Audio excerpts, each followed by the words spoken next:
All right, let's dive right in. We're going to be tackling one of the most common and, frankly, one of the trickiest questions on the SAT reading test, figuring out the central idea and purpose of a passage. Seriously, if you can get this one skill down, you're not just going to see a bump in your score, you're going to feel way more confident walking into that test. So let me ask you something. When you're reading one of those dense SAT passages, are you really seeing the big picture, the forest? Or are you getting lost in all the tiny details, the trees? Because, these questions are designed to test exactly that. They want to see if you can step back from all the individual sentences and just get the point of the whole thing.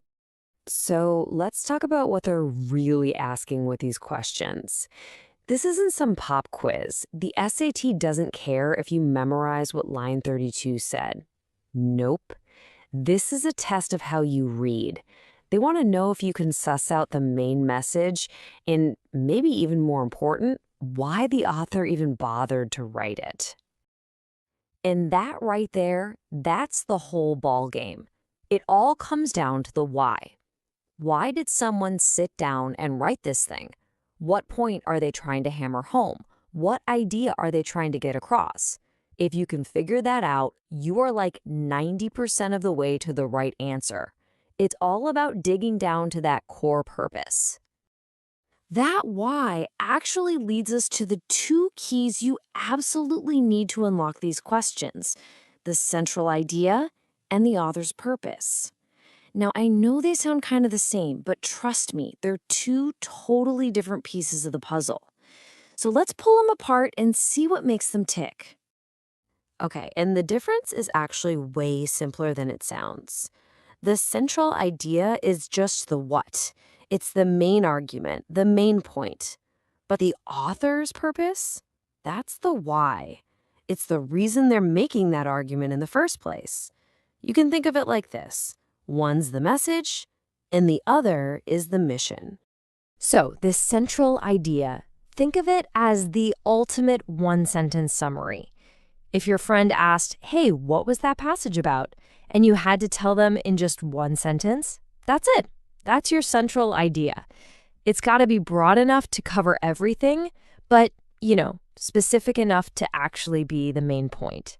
And hey, here's a pro tip. The author almost always drops the biggest clues in the introduction and the conclusion, so always check there first. Now for author's purpose. This is all about the goal. What does the author want you to do after reading? Are they trying to convince you of something, just give you the facts, or maybe challenge an idea you already had? It's all about the action, the real intent that's hiding behind all those words.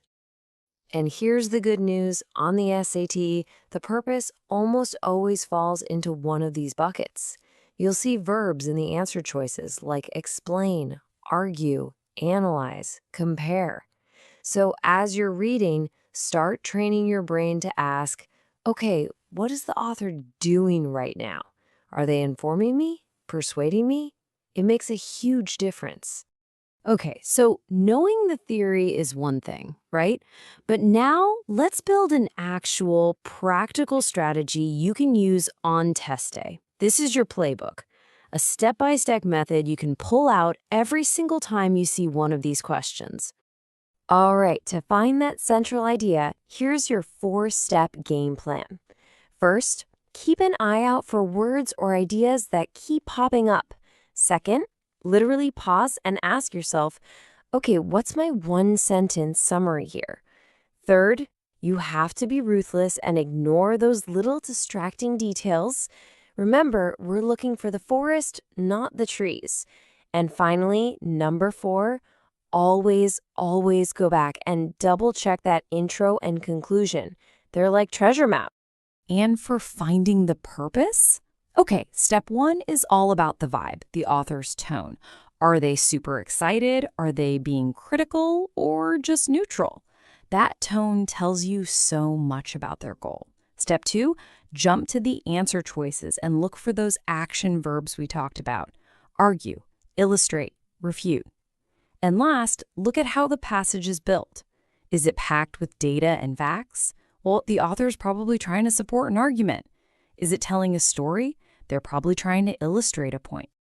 Okay, now for my favorite part, defense. Because look, to win at the SAT, you can't just have a good offense. You've got to know how to spot the traps the test makers are laying for you. So let's pull back the curtain on their little tricks so you never ever fall for them again. Here they are, the 4 biggest wrong answer traps. First up, extreme answers. Anytime you see words like only, completely, or entirely, a giant red flag should go up. Second, the overly specific answer. This is the classic tree trap. The answer might be technically true, but it's just one tiny detail, not the main idea. Third, a misleading tone. If the author was totally neutral, don't you dare pick an answer that says they were enthusiastic. And finally, wrong scope. This one is so sneaky. It's an answer that perfectly describes one paragraph, but not the whole passage. You always got to ask yourself, does this apply to the entire text? So, you might be wondering, why are we spending so much time on just one type of question? Well, it's because mastering this single skill is a total game changer. This isn't just about grabbing a few extra points. It's about changing your entire mindset from feeling, totally overwhelmed to feeling like you're in control. Just look at this number. You can expect to see 2, 3, sometimes even 4 of these questions on every single passage. I mean, that adds up incredibly fast. Nailing these questions is, without a doubt, one of the most efficient ways to pump up your reading score. This is not a minor skill, people. It is a cornerstone of the whole section. And you know what? There's this awesome ripple effect. When you can confidently answer the first couple of big picture questions for a passage, you get this amazing boost of momentum. It actually makes all those little nitpicky detail questions feel easier because you're reading with a clear map of where the author is going. So let's wrap it up with your final checklist. 1. Find the main point, the forest.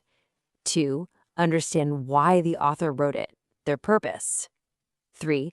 Actively ignore all those distracting little details, the trees. And 4, and this is a big one, use the one-sentence summary you made in your head to check the answers. If an answer choice doesn't line up with your summary, it's almost definitely wrong.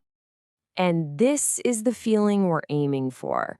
When you have a solid strategy, the passage stops being this scary, confusing wall of words, and it actually becomes predictable. You understand its game. You're the one in control. So are you ready to stop getting lost in the trees and finally start mastering the forest?